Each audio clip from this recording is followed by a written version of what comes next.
6 months ago, a construction supervisor on Palm Jumeirah noticed something he'd never seen in 14 years on the job. Rust. Not on an old pipe. Not on a forgotten railing behind some service entrance.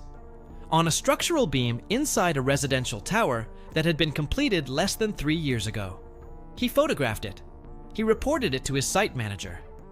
His company buried the report within 48 hours, and within 6 weeks, he was quietly transferred to a project in Abu Dhabi. No explanation, no follow-up, no record of his original complaint. That story never made the news. None of them do. Because the truth about what's happening in Dubai right now isn't being broadcast on any tourism reel, any influencer's Instagram story, or any government press conference. It's happening in silence. In inspection reports that get reclassified, in vacancy numbers that shift categories overnight, in labor complaints that never reach a courtroom, in departure statistics that conveniently stop being published. And by the time the rest of the world catches on, the damage may already be irreversible. Let's be clear about something up front. This isn't a hit piece. Dubai is a genuine marvel of human ambition. In less than 50 years, it transformed from a modest trading port on the Persian Gulf into one of the most recognizable skylines on the planet. That took vision. That took staggering amounts of capital. And that took a willingness to bet everything on a single, audacious idea. That if you build it loud enough and shiny enough, the world will come. For decades, that bet paid off spectacularly. Hotels were overbooked. Apartment towers sold out before the concrete was dry. The population swelled from 300,000 to over 3.5 million. It was, by almost every metric, the fastest urban expansion in modern history. But right now, in ways that are being actively concealed from the international public, the foundation beneath that bet is cracking. And the cracks are spreading faster than the PR machine can plaster over them. Dubai doesn't make money the way you think it does, and that misunderstanding is exactly what they're counting on. Most people assume Dubai runs on oil. It doesn't. Not directly. Oil and gas account for less than 1% of Dubai's GDP. The Emirates' own government publishes that figure. The pivot happened decades ago toward tourism, real estate, financial services, and trade logistics. That pivot was brilliant. At first, it made Dubai the middleman of the world, a tax haven with 5-star aesthetics, a luxury playground sitting at the geographic crossroads between Europe, Asia, and Africa. A place where Russian oligarchs, Chinese investors, Indian tech entrepreneurs, and European retirees could all park their money, buy property, and live inside a bubble of engineered comfort without ever crossing paths, unless they wanted to. But here's what that model depends on: constant inflow, new money, new tourists, new residents replacing the ones who leave. The entire system is designed like a flywheel. It only works as long as it keeps spinning. Slow it down, even a little, and the physics change fast. And according to multiple economic indicators tracked independently by Bloomberg, Reuters, and the IMF's regional office, that flywheel is decelerating in ways that aren't showing up in the brochures. Hotel occupancy rates across the Emirate reportedly dropped from a peak of roughly 87% in early 2023 to somewhere between 58 and 63% by late 2025, depending on which dataset you trust. Now, those numbers fluctuate seasonally. Summer in the Gulf has always been quieter, but this decline stretches across quarters, not just months. It's a trend, not a blip. Luxury property transactions in areas like downtown Dubai and Dubai Marina have, by several independent brokerage estimates, declined by nearly 31% year over year. And the Dubai Land Department's own filings, which are public record by the way, anyone can access them, show a 16% increase in property resales at below purchase price. Let that sink in for a moment. People aren't just selling, they're selling at a loss, voluntarily taking a financial hit to get out of the market. And when investors start accepting losses to exit, it tells you something that no tourism campaign, no matter how beautifully produced, ever will. It tells you the smart money is heading for the door, quietly, quickly, and in growing numbers. Let's talk about what that door looks like from the inside, because this is where the data stops being abstract and becomes deeply human. There's no footage of this exodus because it doesn't look like one. No packed buses, no border lines stretching for miles, no dramatic scenes at the airport. Just one family at a time, booking a one-way ticket home, selling furniture on Dubizzle at a fraction of what they paid, pulling their kids out of schools mid-semester, and telling their landlord they won't be renewing. Over the past 18 months, multiple relocation firms operating in Iran, the UAE, have reported a sharp increase in outbound moves. One company, which asked not to be named for fear of losing its operating license, told journalists that their Dubai to London and Dubai to Singapore routes had seen a 200% spike in bookings. 200%. That's not seasonal adjustment. That's a stampede in slow motion. Expat forums. And if you've never dived into those, they are a goldmine of unfiltered reality, are flooded with posts from professionals describing the same arc. Arrived excited, stayed 2 or 3 years, left disillusioned. The reasons vary on the surface, but the themes underneath don't. Rising costs that outpace salary growth. Declining quality of life as the city gets more congested and more expensive. Stricter visa regulations that seem to shift without warning or public consultation. An opaque legal system that consistently favors employers over employees and landlords over tenants. And above all, a growing pervasive sense that the promises made to attract foreign talent, the tax-free dream, the career acceleration, the lifestyle upgrade, are being quietly rewritten after people have already signed their leases and enrolled their children in international schools that charge $40,000 a year. Take Amara Osei, a 37-year-old fintech manager from Accra who relocated to Dubai in 2021. She was drawn by the zero income tax, the lifestyle branding, the promise of a global career launchpad that no African city could yet match. For the first year, she said it delivered. The networking was real. The energy was electric. Her company's Dubai office was growing, hiring, celebrating. But by year 3, her rent had increased 40%. Her company downsized the Dubai office by a third and shifted operations to Riyadh. And she found herself competing for fewer roles in a market that was, in her words, running out of chairs while the music was still playing. She moved to Lisbon 3 months ago. She's not coming back. Now consider her story multiplied by thousands, because that's what's happening. Skilled professionals, the exact demographic Dubai built, its entire post-oil economic model around, are running the numbers. And the math, increasingly, isn't working in Dubai's favor.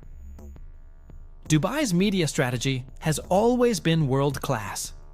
Arguably, no city in modern history has been better at controlling its own narrative, at manufacturing desire, at turning real estate speculation into aspiration. But for the first time, the machine is producing content faster than reality can support it. The government still publishes optimistic forecasts.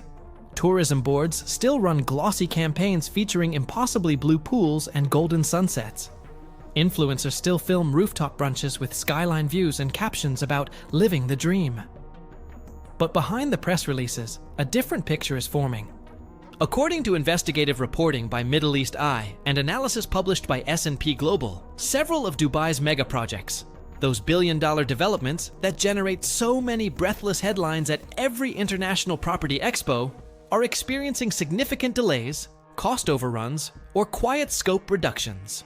Some projects announced with enormous fanfare have reportedly been phased, which, in development language, often means paused indefinitely, without ever publicly admitting it. The renderings stay up on the website.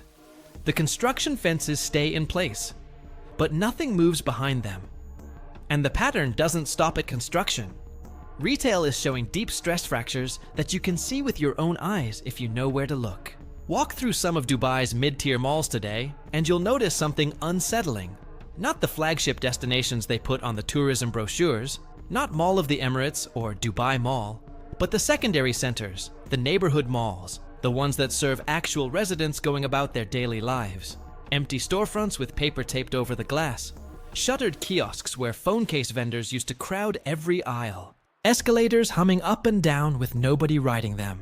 Food courts at lunchtime with more staff than customers. A regional retail analysis published in late 2025 estimated that vacancy rates in non-premium Dubai retail spaces had climbed past 22%. For context, a healthy retail market typically sits around 5 to 8% vacancy.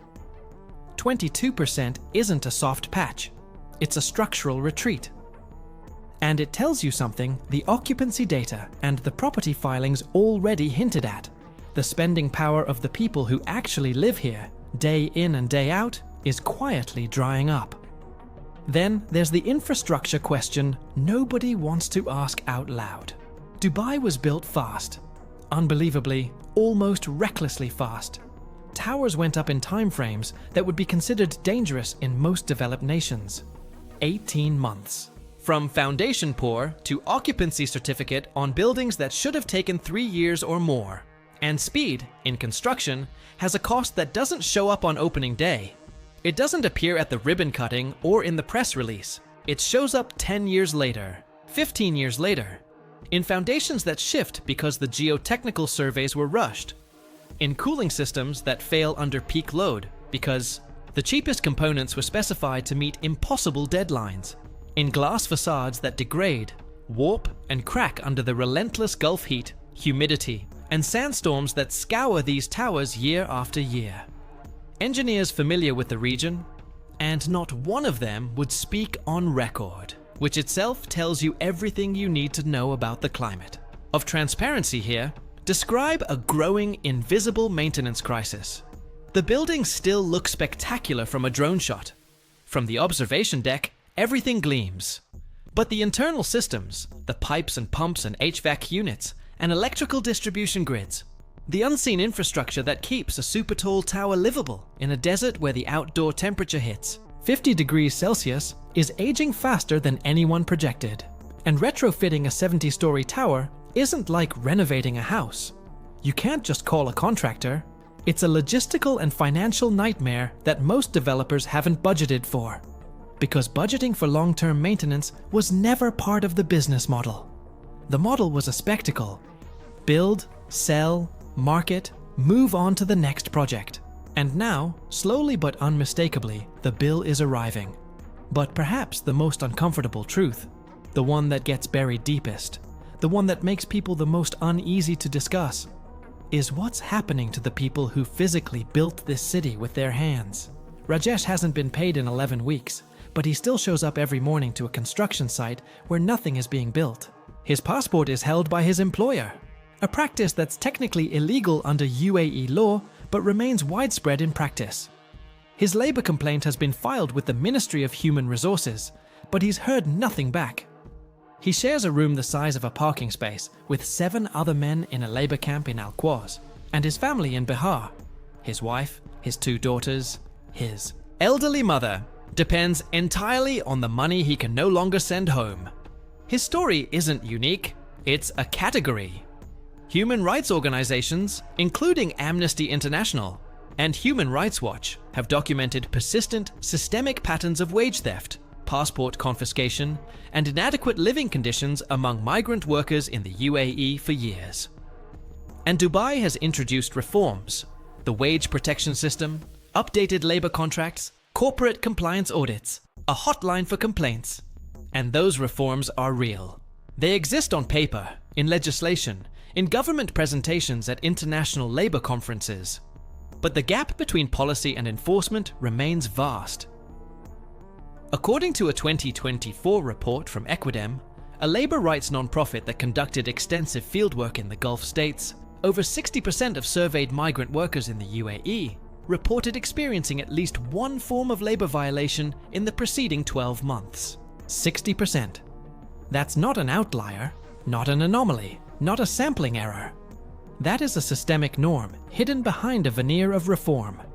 And this matters, not just morally, though it matters morally enormously, but economically. Because the labor force is the engine. Without affordable, reliable, willing labor, the construction pipeline stalls. Without construction, the real estate flywheel slows. Without real estate generating excitement and investor returns, confidence drops. Without confidence, the tourism, the free trade zones, the luxury retail, financial services, the entire identity that Dubai has built over 5 decades. It all begins to lose altitude. It's all connected. Every piece depends on every other piece. Pull one thread, and the entire tapestry starts to loosen. That's not speculation. That's how interconnected economies work. And Dubai's economy is more interconnected, more fragile in its dependencies than almost any other major city on Earth. Now, in fairness, and this is important because intellectual honesty demands it, Dubai has survived crises before. The 2008 financial crash nearly sank the emirate entirely. Property values collapsed by over 50% almost overnight. Dubai World, the state-owned investment conglomerate, needed a $20 billion bailout from neighboring Abu Dhabi to avoid sovereign default. That was humiliating by any measure. And yet, Dubai came back. It restructured its debt. It diversified its portfolio. It doubled down on tourism, hosted Expo 2020, and positioned itself as the world's pandemic recovery destination in 2021 and 2022. That resilience is real and shouldn't be dismissed by anyone making an honest assessment. But, and this is a critical distinction, the 2008 crisis happened in a world that still believed in the Dubai model. Investors were willing to wait because they had nowhere else to put their money in the region. Tourists returned because no competitor offered what Dubai offered at that scale. The global appetite for a city like this was still growing, still hungry, still dazzled. The question now is whether that appetite still exists. Because the competitive landscape has fundamentally, perhaps permanently, shifted. Saudi Arabia is pouring hundreds of billions of dollars into its own tourism and entertainment sector with a ferocity that makes Dubai's original build-out look cautious. NEOM, the Red Sea coastal mega resorts, Riyadh's complete urban transformation, including entertainment districts designed to rival anything in the Gulf. These aren't PowerPoint fantasies anymore. They're under construction. Steel is going up, and they're being marketed to the exact same wealthy, mobile, internationally restless demographic that Dubai depends on for survival. Meanwhile, cities like Singapore, Lisbon, Tbilisi, Kuala Lumpur, and Doha have quietly upgraded their own value propositions for expats and investors, often offering lower costs, more transparent legal systems, and fewer restrictions. Dubai isn't just fighting internal headwinds. It's facing a world that has studied its playbook, learned its tricks, and is now building alternatives with deeper pockets and fresher paint. For this to turn around, experts suggest 3 things would need to happen simultaneously. First, a genuine correction in real estate pricing, not another artificial stimulus package or developer incentive scheme, but a real, market-driven reset that brings valuations back to sustainable levels, reflecting actual demand from actual residents, not speculative buyers flipping off-plan units to each other. Second, a transparent and genuinely enforced crackdown on labor violations that restores international credibility and ensures the workforce that physically builds this city is treated with basic human dignity. And third, a strategic pivot from spectacle-driven development to infrastructure-driven maintenance, investing in the bones of the city, not just the skin. Fixing what already exists before pouring another foundation for something that doesn't yet need to exist. But here's why many analysts remain deeply skeptical that any of this will happen. Each of those solutions directly conflicts with the short-term incentives that drive Dubai's current operating model. Lower property prices hurt developers and sovereign wealth fund portfolios. Meaningful labor reform raises costs across every project. And maintenance is invisible. It doesn't make headlines. It doesn't trend on social media. It doesn't attract influencers or generate magazine covers. And it doesn't produce the kind of international prestige that Dubai's leadership has built its entire identity around for half a century. Fixing a pipe will never be as exciting as building a tower shaped like a crescent moon. And that preference, spectacle over substance, might be the most dangerous truth of all. Every empire, and I use that word deliberately, reaches a moment where confidence becomes the only product it's still exporting. Where the gap between image and reality grows so wide that the image itself becomes the primary vulnerability. Rome had that moment. Detroit had it. And if current trends continue along their present trajectory, Dubai may be approaching it now. That doesn't mean Dubai will collapse. Cities rarely vanish from the earth. What it means is that the version of Dubai the world has been sold, the invincible, endlessly ascending, gravity-defying miracle city in the desert that exists outside the rules that govern every other place, that version may not survive what's coming. What replaces it could be something more honest, more sustainable, more grounded in the realities of climate, economics, and human dignity.